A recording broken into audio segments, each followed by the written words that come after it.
नमस्ते दोस्तों, आज की इस कहानी में आपका दिल से स्वागत है।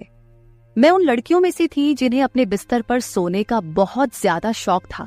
शायद इसकी वजह ये थी कि मैं अपने भाई बहनों में सबसे छोटी थी और हमेशा अपनी माँ के पास सोती थी। भले ही मैं छोटी थी, लेकिन जब सब सो जाते और कमरे की रोशनी बंद हो जाती, तब भी अगर माँ पापा को बुलाकर अपने पास आने को कहती तो मेरी आंखें खुल जाती थी। जब मैं छोटी थी और माँ मुझे सुलाने के बाद पापा के पास जाती तो मैं जाग जाती और रोना शुरू कर देती। मुझे माँ के बिना बिल्कुल भी नींद नहीं आती थी। जब तक मैं माँ के चेहरे पर हाथ नहीं रख लेती, मुझे सुकून नहीं मिलता था। लेकिन जैसे जैसे मैं बड़ी और समझदार होती गई, माँ ने मुझसे कहा कि अब मुझे अपनी बड़ी बहन के साथ दूसरे कमरे में सोना चाहिए। मैंने फौरन इनकार कर दिया और माँ के सीने से चिपक गई। मैंने कहा, नहीं, मैं तो बस आपके ही पास सोऊंगी, मुझे आपके बिना नींद नहीं आती। माँ एक ठंडी सांस लेकर कहती है, बेशर्म, तुझे तो जरा भी शर्म नहीं है। उस वक्त मुझे इन बातों का मतलब समझ नहीं आता था, लेकिन जैसे जैसे मैं बड़ी होती गई, एक रात जो आवाज मैंने सुनी उसने मुझे हैरान कर दिया। उस रात मैं अचानक जाग गई और जब माँ मुझे सुलाकर पापा के पास गई तो मैंने कुछ अनजानी आवाजें सुनी। पहले तो मैंने सोचा कि माँ का पल्लू पकड़ लूं, लेकिन फिर चुपचाप आंखें बंद करके उन आवाजों को सुनने लगी। उन आवाजों ने मेरे कानों की लो को सुर्ख कर दिया। मैं खामोशी से आंखें बंद किए आवाजें सुनती रही और उसके बाद तो यह जैसे रोज का ही माहौल बन गया था। यह अनुभव मेरे लिए कुछ नया और अनोखा था, जिसने मुझे बहुत जल्दी समझदार और परिपक्व बना दिया। शायद इसलिए क्योंकि मैं बहुत ज्यादा सोचती थी और हर बात की तह तक जाने की कोशिश करती थी। मुझे भी धीरे धीरे शर्म महसूस होने लगी थी, इसलिए मैंने खुद ही उस कमरे में सोना शुरू कर दिया जहां मेरी बहनें सोती थीं। मुझसे बड़ी 3 बहनें और 2 भाई थे। समय बीतता गया और सभी शादी की उम्र तक पहुंच गए।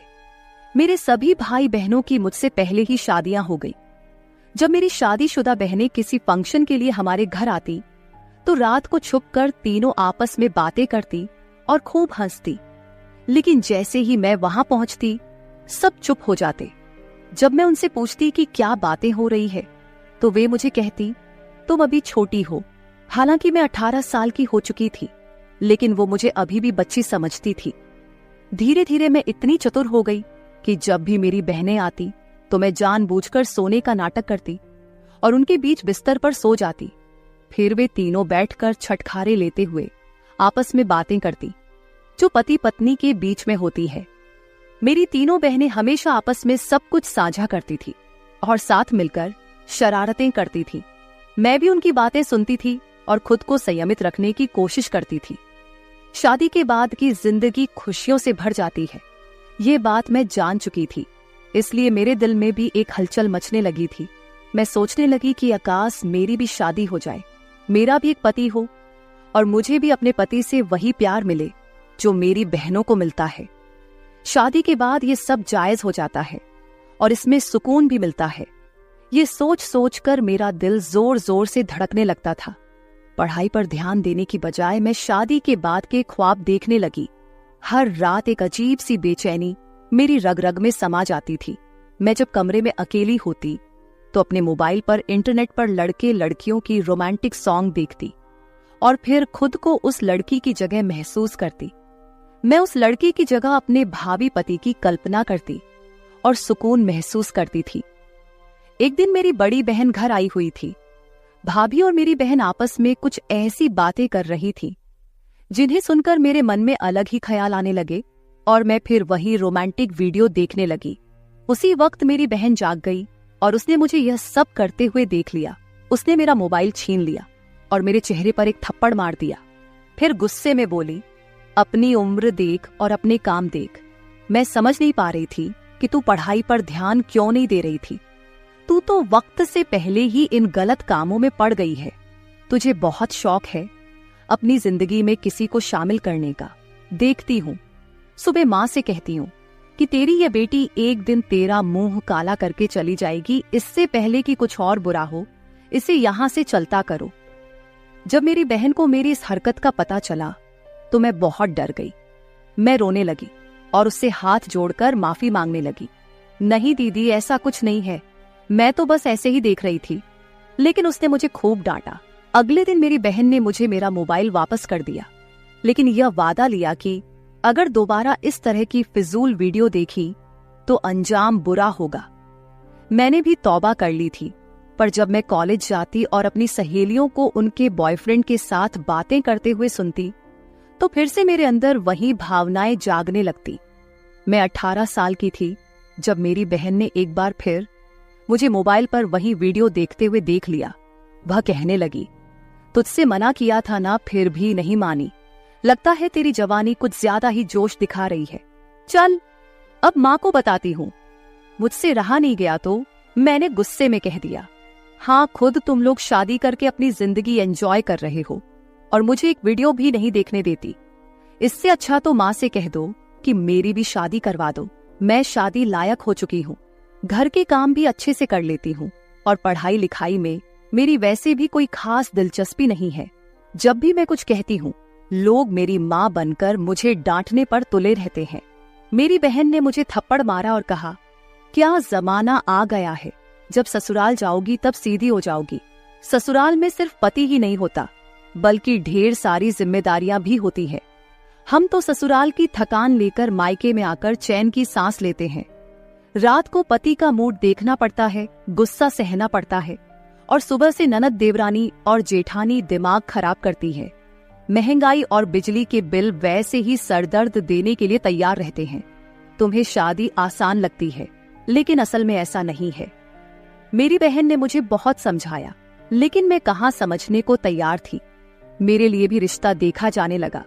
सबसे पहले जो रिश्ता आया वो मेरी भाभी के खानदान का था। मेरी भाभी तो वैसे भी मुझे कुछ खास नहीं समझती थी और मुझे उस घर से निकालने के चक्कर में थी।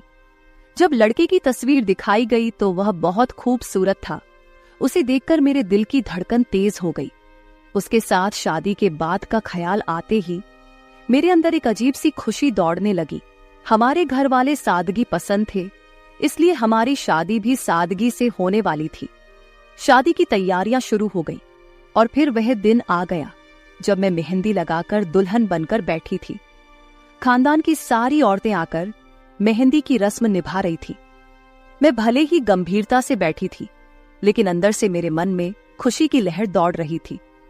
अगले दिन मैं अपने पति के पास पहुंचने वाली थी और इस ख्याल से ही मेरे अंदर हलचल मच रही थी। शादी वाले दिन मेरे दिल में एक अजीब सी खलबली थी, लेकिन मायके को छोड़ने का दुख भी था। जब मैं तैयार होने के लिए ब्यूटी पार्लर जा रही थी तो एक बार मुड़कर अपने उस घर को देखा जिसे छोड़कर मुझे जाना था। आज मैं उस घर को हमेशा के लिए छोड़ने वाली थी। बस बाद में जब मैं इस घर में वापस आती तो एक मेहमान के रूप में आती। आज इस घर में मेरा आखिरी दिन था। ये सोचकर मेरी आंखों में आंसू आ गए। फिर मैं दुल्हन बनकर शादी हॉल के लिए रवाना हो गई। शादी हो चुकी थी और मैं दुल्हन के रूप में सबसे ज्यादा खूबसूरत लग रही थी। मेरा दूल्हा भी कुछ कम नहीं लग रहा था। लोग हमारी जोड़ी की तुलना चांद और तारों से कर रहे थे। शादी के बाद विदाई का समय आ गया और मैं अपने ससुराल आ गई। मेरी सास बेहद खुश मिजाज और आजाद सोच रखने वाली औरत थी। उन्हें देखकर कोई नहीं कह सकता था कि वो मेरी सास है, बल्कि वह अपने बेटे की बड़ी बहन लग रही थी। उनका व्यवहार ऐसा था कि मुझे भी खुशी थी कि शादी के बाद हम दोनों सास बहू नहीं बल्कि माँ बेटी बनकर रहेंगे। जब मैं रुखसत होकर अपने ससुराल पहुंची तो मेरी सास ने साड़ी पहनी हुई थी और बाल खुले हुए थे। वो वाकई माँ कम और बड़ी बहन ज्यादा लग रही थी। उन्होंने ही मुझे आकर कमरे में बैठाया। जब मैं बेड पर बैठी तो मेरी सास पास आकर बैठ गई। उन्होंने मेरा दुपट्टा थोड़ा पीछे करके ठीक किया और मेरी तरफ देखकर कहने लगी, तुम्हें देख तो मेरा बेटा बेहद खुश हो जाएगा। तुम बहुत खूबसूरत हो और अपने पति को सही तरह से संभाल लोगी। ये सुनकर मैं शर्म से लाल हो गई। मैंने कभी सोचा भी नहीं था कि मेरी सास इस तरह की बातें कर सकती है।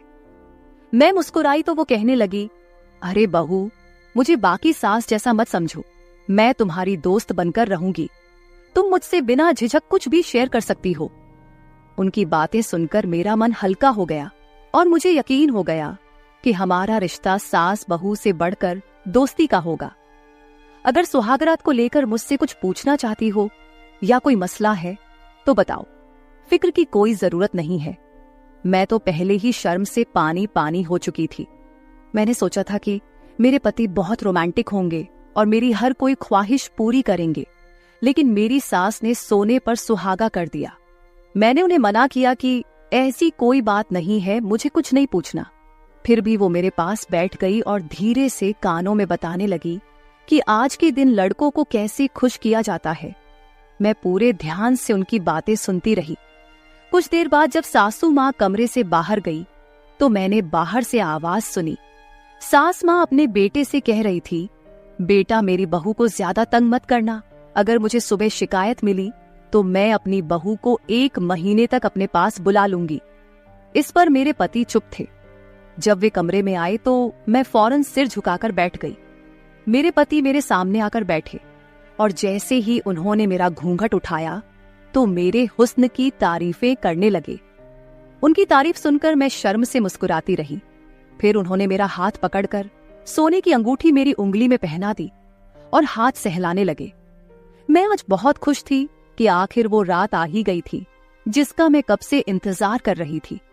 शायद ही किसी लड़की ने मुझसे ज्यादा इस दिन के लिए इंतजार किया होगा। लेकिन जैसे ही मेरे पति मेरे पास आए, उनके फोन पर एक कॉल आ गई। मेरे पति उस कॉल को देखकर गंभीर हो गए। वो फोन कान से लगाकर बालकनी में चले गए और काफी देर तक बातें करते रहे। मुझे समझ नहीं आ रहा था कि वह किससे बात कर रहे हैं। मेरे मन में अजीब अजीब ख्याल आने लगे। मैं उठकर उनके पीछे गई, लेकिन तब तक वे फोन बंद कर चुके थे। मेरा पति काफी परेशान नजर आ रहे थे। मैंने पूछा, क्या हुआ, सब ठीक तो है ना? उन्होंने कहा, बॉस ने मुझे एजेंट के तौर पर मुंबई जाने को कहा है। सुबह एक बहुत जरूरी मीटिंग है जिसके सारे दस्तावेज मेरे पास थे। ये प्रोजेक्ट भी मैंने ही तैयार किया था। वैसे तो ये मीटिंग 1 हफ्ते बाद होने वाली थी, लेकिन जिसके साथ मीटिंग थी उन्हें रात में ही हर हाल में कहीं बाहर जाना है। इसलिए मुझे मुंबई के लिए निकलना पड़ेगा ताकि सुबह की मीटिंग में समय पर पहुंच सकूं। मेरे सारे अरमानों पर जैसे पानी फिर चुका था। फिर सभी जाग चुके थे। सास तो पहले से ही तैयार थी और ससुर ने भी ढीला ढाला सा लिबास पहन रखा था। वैसे ये मानने वाली बात थी कि दोनों अपने जवान बेटे के माता पिता होने के बावजूद खुद भी बिल्कुल जवान लगते थे।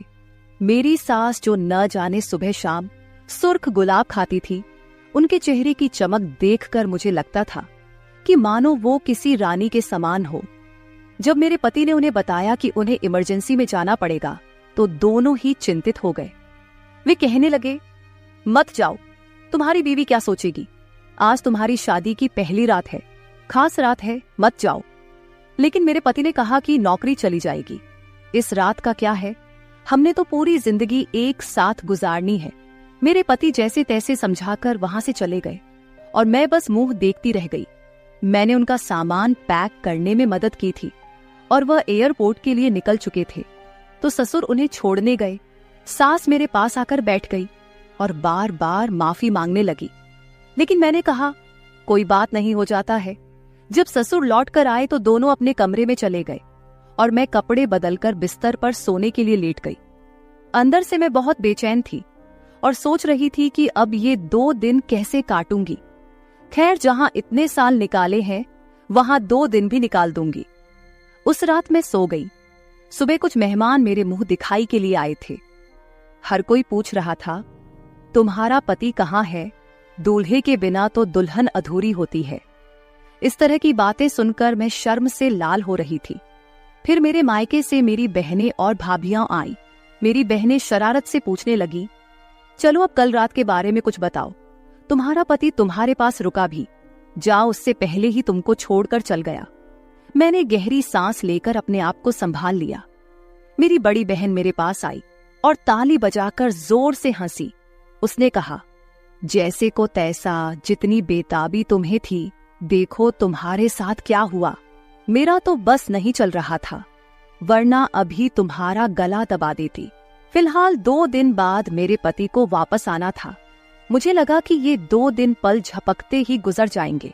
मैं अपनी सास के साथ काफी घुल मिल गई थी। उनके चेहरे पर इतनी चमक थी कि कई कुंवारी लड़कियां भी ऐसी चमक के लिए तरसती थी, लेकिन मेरे पति मुझसे और दूर होते जा रहे थे। अब वो कहने लगे कि 2 हफ्ते बाद आएंगे, जबकि मैं यहाँ सास ससुर की खूब सेवा कर रही थी। उस दिन जब मेरी सास ने हमारे लिए चाय बनाई और लिविंग रूम में लाई, तो मैं उनके पास ही बैठ गई। मैंने उनके चेहरे की ओर देखा और कहा, अरे मम्मी जी, आप ऐसा क्या खाती है? आपको देखकर बिल्कुल भी नहीं लगता कि आप एक जवान बेटे की माँ हैं। इतनी चमक तो आजकल की कुंवारी लड़कियों में भी नहीं होती। मेरी बात सुनकर सास हंसते हुए बोली, अरे पगली, तेरे ससुर मुझसे इतनी मोहब्बत करते हैं। इस उम्र में भी वो मेरी हर ख्वाहिश पूरी करते हैं। जब और औरतें इन चीजों के लिए तरसती हैं, मेरे पास वो सब कुछ है। फिर क्यों ना मैं किसी जवान लड़की की तरह चमकती रहूं। सास की बात सुनकर मैं शर्म से लाल हो गई। उस रात मैं निराश होकर सोने की कोशिश करती रही, लेकिन आधी रात को बेचैनी इतनी बढ़ गई कि पसीने से भीग गई और गला सूख गया। मैंने देखा कि पानी का गिलास खाली था, इसलिए मैं किचन की ओर चल पड़ी। लेकिन तभी मुझे सास ससुर के कमरे से अजीब आवाजें सुनाई देने लगी। ये आवाजें सुनकर मैंने सोचा कि आखिर देखूं तो सही, वो इस वक्त क्या बातें कर रहे हैं। मैं उनके कमरे की तरफ बढ़ गई। बिना सोचे समझे दरवाजे के पास कान लगाकर बातें सुनने लगी। जो आवाजें मैंने सुनी उसने मुझे शर्म से पानी पानी कर दिया। ये लोग बुजुर्ग हो चुके थे, लेकिन अभी भी एक दूसरे के साथ प्यार मोहब्बत की बातें कर रहे थे। मेरी सास कह रही थी, मेरी उम्र का लिहाज कर लो, घर में जवान बहू है। लेकिन जो जवाब मेरे ससुर ने दिया, उसे सुनकर मेरे पैरों तले जमीन ही खिसक गई। मैं बिना पानी पिए ही वापस कमरे में जा चुकी थी। काफी देर तक सोचती रही कि क्या जो मैंने सुना वो सच था या मेरी गलत फहमी थी। मेरा ससुर अपनी बीवी से कह रहा था, अरे तो क्या हो गया, वो कौन सी दूध पीती बच्ची है, वो भी तो हमारे बेटे के साथ ऐसे ही प्यार मोहब्बत करने के लिए ही आई है। ये अलग बात है कि बेचारी अब तक उसके इंतजार में ठंडी पड़ चुकी है। ये सुनकर मेरे होश उड़ गए थे। मैं कभी सोच भी नहीं सकती थी कि एक ससुर अपनी बहू को लेकर इस तरह की बातें कर सकता है। सुबह जब सास ससुर कमरे से बाहर आए तो मैं उनसे नजरें मिलाने की हिम्मत नहीं कर पा रही थी। मुझे ससुर से अजीब सा डर महसूस हो रहा था, क्योंकि अब मैं उनकी नजरों का इशारा समझ चुकी थी। वो मुझे सर से पैर तक अजीब निगाहों से घूर रहे थे। जब मैंने पति से बात करने की कोशिश की तो उन्होंने यही कहा, मैं बिजी हूँ, बहुत काम है, वापस आने में समय लगेगा। एक दिन सास का ब्लड प्रेशर बढ़ गया। वो कहने लगी, बहू किचन में दवा रखी है, जरा दूध में घोल कर दे दे, उससे मुझे सुकून मिलेगा। मैंने दूध का गिलास निकाला और उनके ब्लड प्रेशर की दवा डालने की बजाय उसमें नींद की दवा मिला दी, जिसे पीकर मेरी सास चकराने लगी और मैं उन्हें कमरे में लेटा आई। लेकिन अब घबराहट हो रही थी कि कहीं कुछ गलत ना हो जाए। उसी वक्त मेरे पति का मेरी सास के फोन पर कॉल आया। उन्होंने कभी मुझे कॉल नहीं किया था। मैंने फोन उठाया और जैसे ही कान से लगाया, पति ने कहा, सुनो, अपनी बहू को बता दो कि मैं अब वापस नहीं आने वाला। मैंने यहाँ किसी और लड़की से चक्कर चला लिया है और वह मेरे बच्चे की माँ बनने वाली है। सुहागरात को भी उसी ने मुझे फोन करके दिल्ली बुलाया था। वह अमीर बाप की बेटी है और कह रही है कि अगर मैंने उससे शादी नहीं की तो मुझ पर केस कर देगी। यहाँ की पुलिस तो आप जानते हैं कितनी सख्त है। मजबूरी में मुझे उससे शादी करके उसके बच्चे को अपनाना पड़ेगा और बदले में मुझे करोड़ों की जायदाद भी मिल रही है।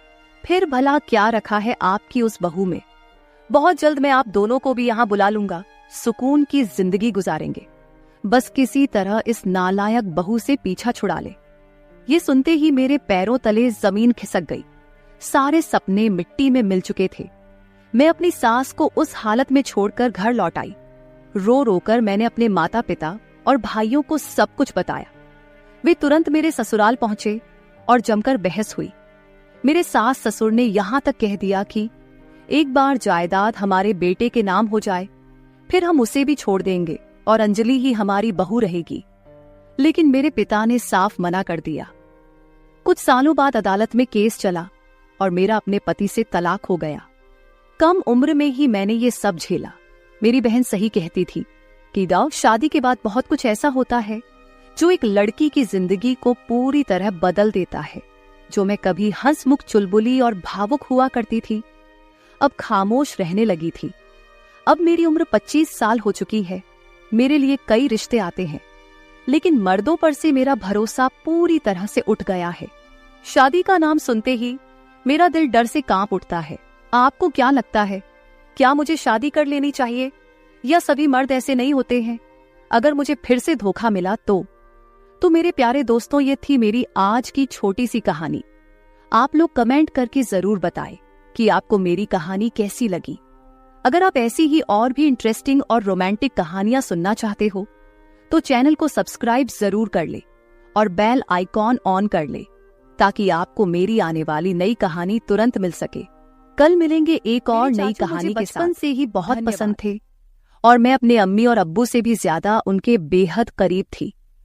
आहिस्ता आहिस्ता मैं बड़ी होती गई और मेरी और मेरे चाचू की दोस्ती भी गहरी होती चली गई। इस वक्त मैंने नई नई जवानी में कदम रखा था और अपनी सहेलियों से मर्द और औरत के बीच के रिश्ते के बारे में नई नई बातें सुनी थी। चाचू से दोस्ती इतनी गहरी थी कि मैं अपने चाचू से हर बात शेयर कर लेती थी और मुझे चाचू से बातें करके बहुत ज्यादा सुकून मिलता था। फिर एक रात अम्मी अब्बू घर पर नहीं थे तो चाचू के सर में बहुत ज्यादा दर्द था।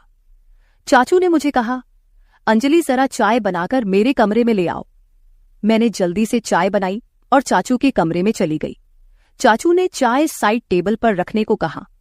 मैं चाय टेबल पर रखकर वापस जाने लगी थी कि चाचू ने मुझे पकड़ लिया और कहने लगे कि आज घर पर कोई भी नहीं है, तुम्हें अपने कमरे में डर लगेगा, इसलिए आज मेरे पास ही लेट जाओ। मैं तुम्हें एक वीडियो दिखाता हूं। चाचू ने मुझे अपने बिस्तर पर लेटने को कहा। मैं चाचू के बिस्तर पर लेट गई। चाचू मुझे वीडियो दिखाने लगे।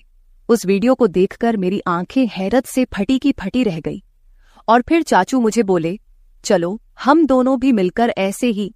हेलो दोस्तों, स्वागत है आप सभी का हमारी एक और रोमांचक कहानी में। उम्मीद करती हूं कि आपको यह कहानी बेहद पसंद आएगी। मेरा नाम अंजलि है और मेरी उम्र 15 साल है। अभी मैंने 9th क्लास पास की है। मुझे पढ़ने का बहुत शौक था, लेकिन मेरे अब्बू मेरी पढ़ाई के खिलाफ थे।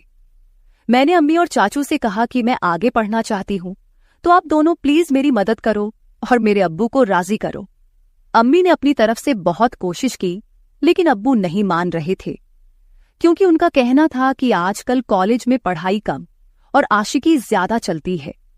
तभी मेरे चाचू ने अब्बू को समझाया और एक तरफ से मेरी गारंटी ले ली कि मैं ऐसा कुछ भी नहीं करूंगी और सिर्फ पढ़ाई करूंगी। तब जाकर अब्बू मेरे कॉलेज जाने के लिए मान गए और चाचू से कहा कि आज से अंजलि की जिम्मेदारी तुम्हारी है।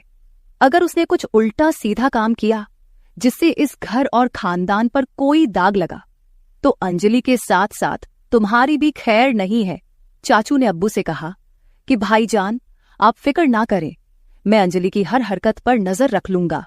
मुझे इस वक्त पता नहीं था कि चाचू के दिल में क्या है और वह मेरी इतनी हिमायत क्यों कर रहे हैं। लेकिन मजे की बात तो यह हुई कि मैंने कभी सोचा ही नहीं था कि मेरी चाचू के साथ दोस्ती इतनी आगे तक चली जाएगी। फिर कुछ ही दिनों में चाचू ने मेरे साथ जाकर मेरे कॉलेज में दाखिला करवा दिया। पहले पहले तो मैं खूब दिल लगाकर पढ़ाई करने लगी और कॉलेज में किसी के साथ ज्यादा फ्री नहीं होती थी। जो भी कॉलेज में होता वह रात को मैं चाचू को घर आकर बता देती। चाचू भी मेरे साथ बहुत ज्यादा फ्री होने लगे थे और मुझे लगता कि वह मुझे बहुत अजीब नजरों से देखते हैं, क्योंकि मेरी चाची गांव में रहती थी और चाचू नौकरी के सिलसिले में हमारे घर पर ही रहते थे। फिर कॉलेज में मेरी दोस्ती एक लड़की से हो गई, जिसके साथ दोस्ती करने के बाद मेरी जिंदगी बदलने लगी, क्योंकि उस सहेली ने मुझे बताया कि उसकी मंगनी हो चुकी है। उसने मुझे एक दिन अपने मंगेतर से मिलवाया भी था। मेरी सहेली ने मुझे बताया कि हमारी अब शादी तय हो चुकी है, इसलिए हम दोनों अपने रिश्ते में पूरी तरह से खुल चुके हैं। हम दोनों में कोई पर्दा नहीं है। इसके बाद मैं अपनी सहेली से वह सब कुछ जानने की कोशिश करती, जिसे जानने की शायद मेरी अभी उम्र भी नहीं थी, या फिर मेरी उम्र ऐसी थी कि मैं यह सब बातें जानकर आसानी से गलत रास्ते पर चली जाती। और फिर ऐसा ही होने लगा। मुझे भी उन बातों में दिलचस्पी होने लगी। मेरी किसी लड़के से तो दोस्ती नहीं थी, इसलिए मैं जब भी ऐसी बातें सोचती तो मेरे दिमाग में खुद ब खुद चाचू का ख्याल आ जाता और फिर मैं अपने दिमाग को झटक देती और खुद को कहती कि अंजलि, यह सब क्या है? ये क्या बेहुदा बातें सोच रही हो? वह मेरे चाचू हैं, लेकिन फिर चाचू की बातें और उनका रवैया भी मेरी इस सोच को बढ़ावा देता रहता था। लेकिन चाचू के दिल की बातें मैं अभी तक जान नहीं पाई थी। कभी कभी तो मुझे लगता था वह भी शायद मेरे बारे में यही सब सोचते होंगे, लेकिन कभी कभी उनका रवैया मुझसे बहुत ज्यादा सख्त हो जाता था और वह मुझे याद दिला देते थे कि तुम्हारे अब्बू कितने सख्त हैं और अगर तुमने कोई भी गलती की तो तुम्हारे साथ साथ मेरा भी बुरा हाल कर देंगे। उनकी यह बातें सुनकर मैं खुद को कंट्रोल करती, लेकिन कहते हैं ना कि जवानी तो अंधी होती है। जवानी तो ऐसी ही है जैसे सर्दी में आग जल रही हो तो हाथ गर्म कर ही लिया जाता है। मैं जैसे ही कॉलेज जाती फिर वही सब बातें सुनने को मिलती। फिर मैं कॉलेज से घर वापस आकर अपने दोस्तों की बताई हुई बातों को सोचने लगती। उस दिन मेरे चाचू जॉब से घर वापस आए तो आकर बैठ गए और कहने लगे, क्या सोच रही हो अंजलि, वह भी इतनी गहराई से? मैंने चाचू की तरफ एक अदा से देखा और उनसे कहा, चाचू, आपको पता है मेरी दोस्त ने मुझे आज क्या बताया है? हर बार की तरह आज भी मैं चाचू से अपने दिल की बात शेयर करने लगी। मेरी बचपन से आदत थी कि मैं अपनी हर बात चाचू को बताती थी, फिर वह चाहे कैसी भी बातें क्यों ना हो। चाचू भी मुझे ऊपर से नीचे तक देखते हुए बोले, हाँ बताओ, क्या बताना है तुम्हें? तुम्हारी दोस्त ने तुम्हें क्या बताया है? मैंने उन्हें कहा, मेरी दोस्त मुझे बता रही थी कि इंटरनेट पर बहुत किस्म की वीडियो होती है, जिन वीडियो में हर तरह की मालूमात मिल जाती है। तो मैं ये कह रही थी कि आपके पास भी तो मोबाइल है और साथ में नेट का पैकेज भी लगा हुआ है, आपने भी वो वीडियो देखी होंगी, तो क्यों ना हम दोनों मिलकर वीडियो देखें और एंजॉय करें। मैंने यह बात अपना चेहरा चाचू के नजदीक लाकर सरगोशी वाले अंदाज में कहा। वह फटी फटी आंखों से मेरी तरफ देखने लगे। मुझे लगा जैसे वह मुझे अच्छी तरह से डांट लगाएंगे, लेकिन फिर अचानक उन्होंने मुझे बड़े गौर से देखा और फिर शायद दिल ही दिल में कुछ फैसला किया और फिर वह मुस्कुरा पड़े और मुझे सरगोशी वाले अंदाज में कहने लगे, देखो अंजलि, ऐसी बातें अपने अब्बू के सामने मत करना, वरना तुम्हारा बाप तुम्हारा तो बुरा हाल करेगा ही, मगर साथ में मुझे भी घर से निकाल देगा, क्योंकि मैंने तुम्हारी जिम्मेदारी ली हुई है और फिर मेरे लिए रहने का प्रॉब्लम हो जाएगा। बाकी रही वीडियो देखने की बात, तो तुम रात के वक्त मेरे कमरे में आ जाना, मैं तुम्हें हर किस्म की वीडियो दिखा दूंगा। चाचू की आंखों में एक चमकीली शरारत थी जो इस वक्त मुझे समझ नहीं आ रही थी। इसके बाद चाचू अपने कमरे में चले गए और मैं पढ़ाई करने लगी और आने वाले वक्त के बारे में सोचने लगी। अब मेरा दिल किताबों में नहीं लग रहा था और बस रात को क्या होगा यही सोचने लगी, लेकिन पढ़ाई करना भी जरूरी था, क्योंकि पढ़ाई के मामले में चाचू बहुत ज्यादा सख्त थे और मुझे कहते थे, सबसे पहले तुम्हारी पढ़ाई और बाकी मौज मस्ती बाद में है। और उनका कहना था कि अगर तुम पढ़ाई में भी अच्छी रहोगी तो तुम्हारे अब्बू भी समझेंगे और तुम्हारी आजादी के दरवाजे तुम्हारे लिए खुलते चले जाएंगे। उनकी यह बात मुझे भी बिल्कुल ठीक लगती थी, इसलिए मैंने अपने दिल से सारी बातें निकाली और मन लगाकर अपना कॉलेज का काम करने लगी और जल्दी जल्दी सारा काम खत्म कर दिया। जैसे जैसे रात करीब आ रही थी, मेरे दिल में भी हलचल हो रही थी। फिर जब मैं सारे कामों से फारिग हुई तो रात को आराम से मैं चाचू के कमरे में चली गई। मैं जब कमरे में गई तो चाचू लड़कियों की मैगजीन देख रहे थे। मुझे देखते ही वह मुस्कुराने लगे और उन्होंने वह मैगजीन छुपा दी। सर्दियों का मौसम चल रहा था और दिन ब दिन सर्दी बढ़ती जा रही थी। आज रात तो सर्दी बहुत ज्यादा थी, इसीलिए मैं जाते ही चाचू के बिस्तर में घुसकर चाचू के पास चिपक कर बैठ गई और उनसे कहा, अब मुझे जल्दी से वह वीडियो दिखा दो, नहीं तो फिर अब्बू के आने का टाइम हो जाएगा। फिर चाचू भी बिना टाइम वेस्ट किए मुझे वीडियो दिखाने लगे। वीडियो देखते ही मेरे अंदर से मुझे कुछ बदलाव महसूस होने लगे, लेकिन इत्तेफाक से हमने अभी चंद वीडियो ही देखी थी कि अब्बू हमारे कमरे में आ गए। अब्बू आते ही मुझसे कहने लगे, इतनी रात के वक्त चाचू के कमरे में क्या कर रही हो? चलो अपने कमरे में चली जाओ। अब्बू बहुत ही सख्त मिजाज के थे और मैं उनसे काफी डरती भी थी। तो जैसे ही अब्बू ने सख्त अंदाज में कहा, मैं सब कुछ भूल गई और जल्दी से अपने कमरे में आ गई। मैंने सोचा जैसे ही अब्बू चाचू के कमरे से निकलकर अपने कमरे में जाएंगे तो फिर से मैं चाचू के कमरे में चली जाऊंगी। लेकिन इस रात अब्बू को चाचू से शायद कोई जरूरी काम था, इसलिए अब्बू काफी टाइम तक उनके कमरे में बैठे रहे और इंतजार करते करते मुझे पता ही नहीं चला कि कब नींद आ गई और पता नहीं अब्बू चाचू के कमरे से कब गए। दूसरे दिन कॉलेज से लौटने के बाद मैं बेसब्री से रात का इंतजार करने लगी, क्योंकि मैंने कुछ वीडियो जो देख ली थी, जैसे तैसे करके मैं खुद पर काबू करने लगी और जब टाइम हुआ तो चाचू के कमरे में वीडियो देखने के लिए चली गई। मगर चाचू ने कहा, अभी मैं अपने ऑफिस का काम निपटा रहा हूं, ऐसा करो तुम थोड़ी देर बाद मेरे कमरे में आ जाना, मैं तुमको वीडियो दिखा दूंगा। मैं तो सुबह से ही वीडियो देखने के लिए बेताब हो रही थी, तो चाचू पर थोड़ा गुस्सा करके बैठ गई। मेरे मोबाइल में नेट का पैकेज लगा हुआ था, तभी मेरे मोबाइल पर किसी नए नंबर से मैसेज आया। उसकी भेजी हुई तस्वीर देखकर मेरी आंखें फटी की फटी रह गई। मैं अभी तक उस तस्वीर को देख ही रही थी कि उस आदमी के मैसेज आने लगे। वह काफी रोमांटिक अंदाज में चैट कर रहा था। मैं तो पहले ही बेताब थी, तो मैं भी उसी अंदाज में जवाब देने लगी। फिर मुझे ख्याल आया कि यह बात मुझे चाचू को बतानी चाहिए। मैं फौरन चाचू के कमरे में आई, लेकिन उनके कमरे का दरवाजा बंद था। तब मैं अपने कमरे में वापस आ गई और उस अनजान लड़के से वैसे ही बातें करने लगी। मैं मोबाइल पर उस वक्त मैसेज पर बात कर रही थी जब मैंने उससे कहा कि मैं तुमको देखना चाहती हूं और उसको वीडियो कॉल पर बात करने को कहा, लेकिन उस लड़के ने मना कर दिया। उस टाइम मैं अपने कमरे से बाहर निकली तो मेरी नजर चाचू पर पड़ी। वह इस वक्त अपने कमरे से निकलकर सीढ़ियां चढ़ते हुए छत पर जा रहे थे और उनके हाथ में मोबाइल था।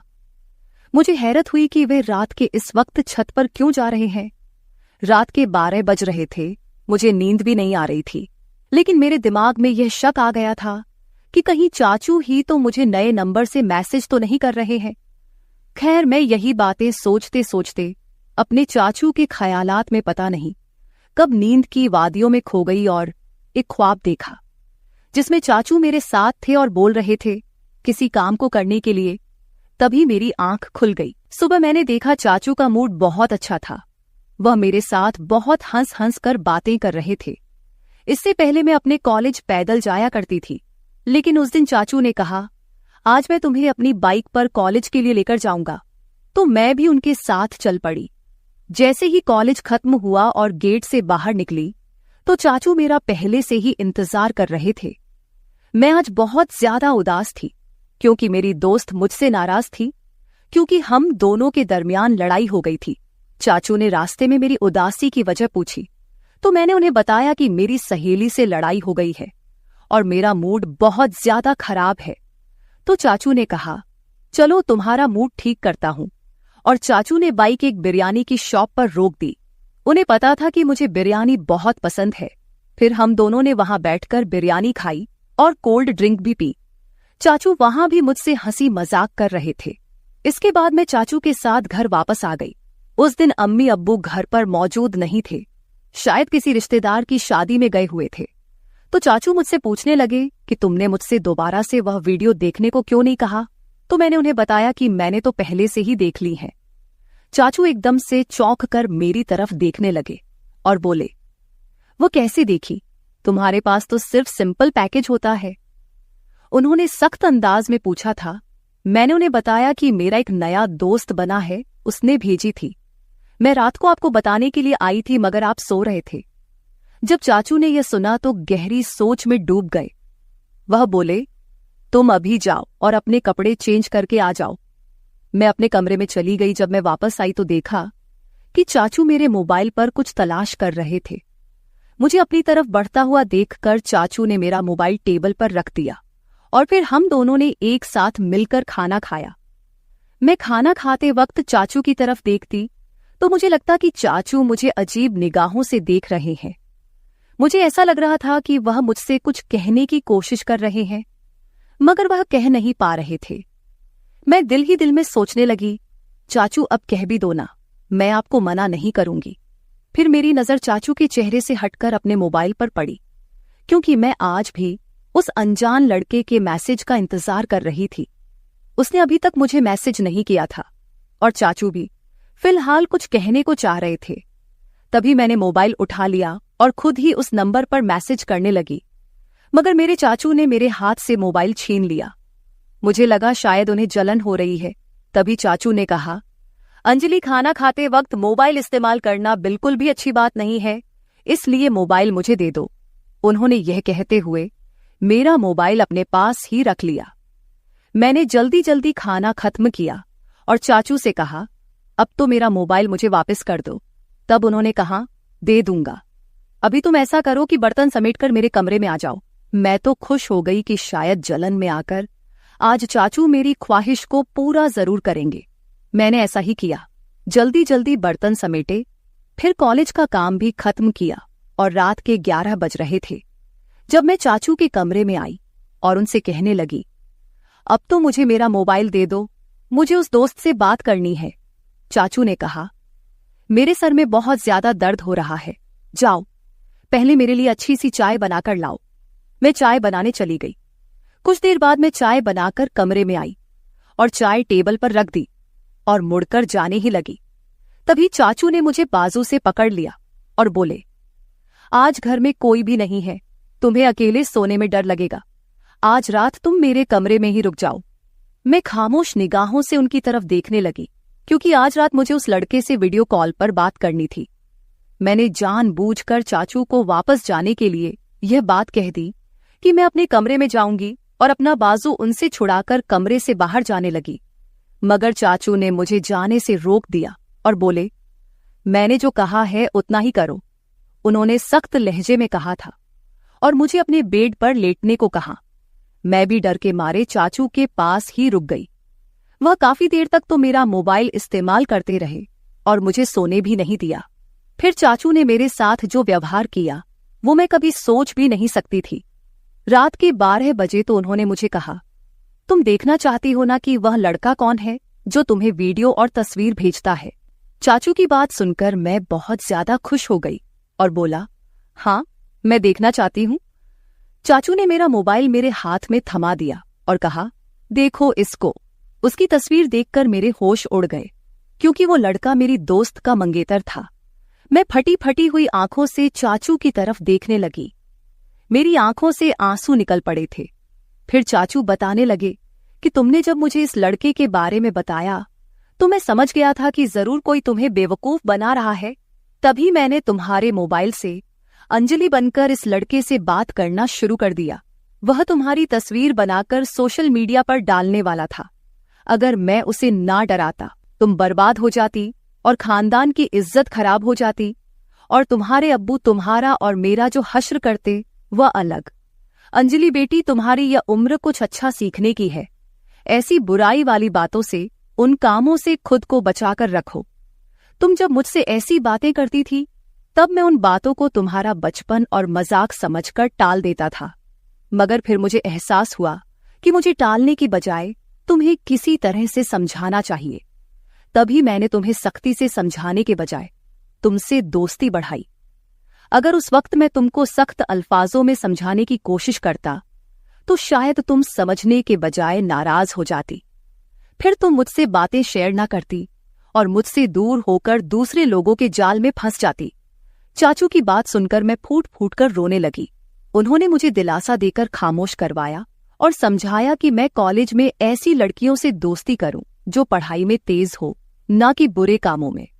मैंने चाचू से कह दिया कि मैं अब सिर्फ अपनी पढ़ाई पर ध्यान दूंगी, ऐसी लड़कियां और लड़कों के बुरे कामों में अब बिल्कुल भी नहीं पढ़ूंगी। दोस्तों, आज के दौर में माँ बाप अपने बच्चों को अपने साथ हर बात शेयर करने की इजाजत नहीं देते। ये उनके साथ बहुत बड़ी नाइंसाफी है। बच्चों को अच्छे और बुरे काम की तमीज सीखनी चाहिए और स्कूल या कॉलेज में किसी भी तरह की कोई भी हरकत हो तो अपने माँ बाप के साथ शेयर करनी चाहिए, ताकि फ्यूचर में आने वाली मुश्किलों से बचा जा सके। हर माँ बाप को अपने बच्चों को सही और गलत में फर्क बताना चाहिए और उनके हर कदम पर नजर रखनी चाहिए, ताकि अंजलि की तरह उनकी और उनके घर वालों की इज्जत महफूज रहे। तो मेरे प्यारे दोस्तों, इस मामले में आपकी क्या राय है, कमेंट करके जरूर बताएं। अगर आप ऐसी ही और भी इंटरेस्टिंग और रोमांटिक कहानियां सुनना चाहते हो तो चैनल को सब्सक्राइब जरूर कर ले और बेल आइकन ऑन कर ले, ताकि आपको मेरी आने वाली नई वीडियो की सूचना तुरंत मिल सके। कल मिलेंगे एक और नई कहानी के साथ। धन्यवाद।